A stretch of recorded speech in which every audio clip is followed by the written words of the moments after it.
Je suis pour empêcher l'Iran très simplement d'avoir une arme nucléaire. Ils ne peuvent pas avoir d'arme nucléaire. Je veux que l'Iran soit grand, prospère et formidable. Ils ne peuvent pas avoir d'armes nucléaires et s'ils en avaient une, vous seriez tous très malheureux. Vous seriez tous très malheureux car votre vie serait en grand danger.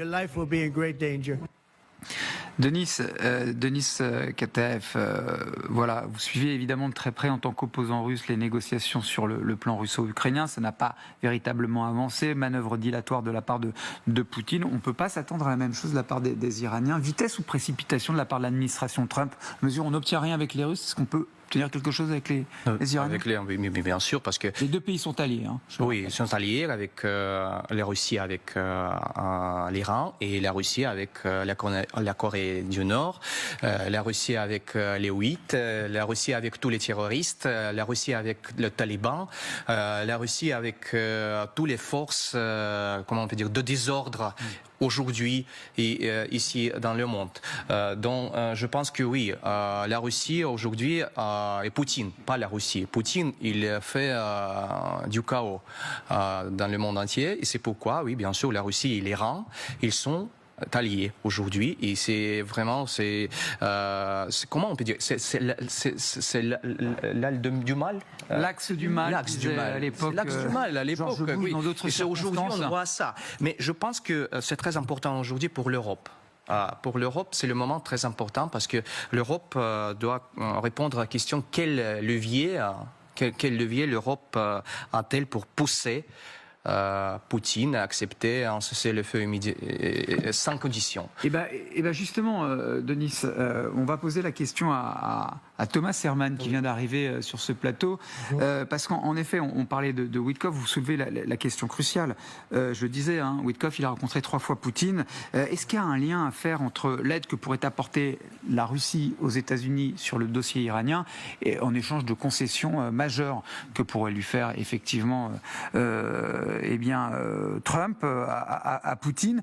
On est quand même sur un club de 9 pays possesseurs de l'arme nucléaire. Décrivez-nous les enjeux, qui la possède et quels en sont les enjeux?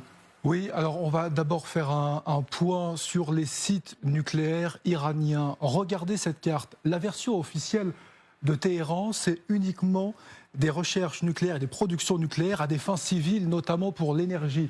Sur cette carte, on vous a listé ce que l'on connaît néanmoins de ce qu'il se passe sur le territoire iranien: centrale nucléaire, réacteurs de recherche, centrale en construction, mine d'uranium. Dans un entretien accordé ce mercredi au journal Le Monde, le chef de l'Agence internationale de l'énergie atomique, Raphaël Grossi, dit ceci: c'est comme un puzzle, ils ont les pièces et ils pourraient éventuellement un jour les mettre ensemble. Il reste du chemin à parcourir avant d'y parvenir, mais ils en sont pas loin, il faut le reconnaître. Alors, ce qu'on peut noter dans la production d'uranium en Iran, regardez ces 3 chiffres. 90%, c'est ce que nous dit l'AIEA. C'est le taux d'enrichissement nécessaire à la fabrication de l'arme atomique. Ce que l'on sait de l'Iran, c'est qu'on est proche du seuil de 60%, ce qui est déjà un seuil assez élevé sur le taux d'enrichissement d'uranium iranien. Les accords de 2015 préconisaient, et même donnait la limite maximale de 3,67%. On voit que ce seuil est très largement dépassé. Alors, certains experts nous disent que l'Iran produit maintenant chaque mois quasiment assez d'uranium enrichi à 60% pour construire une arme nucléaire si jamais le taux s'approchait des 90%. Vous parliez du fameux club des 9. Le voici, ce club des 9. Nous avons en premier, bien sûr, la Russie avec plus de 4000 ogives, suivi des États-Unis avec plus de 3500, la Chine avec 600 ogives, le Royaume-Uni avec 225 et la France avec 290. Je vous les ai séparés volontairement puisque ces 3 autres pays l'ont ouvertement reconnu après la guerre froide. Il s'agit du Pakistan, de l'Inde et de la Corée du Nord.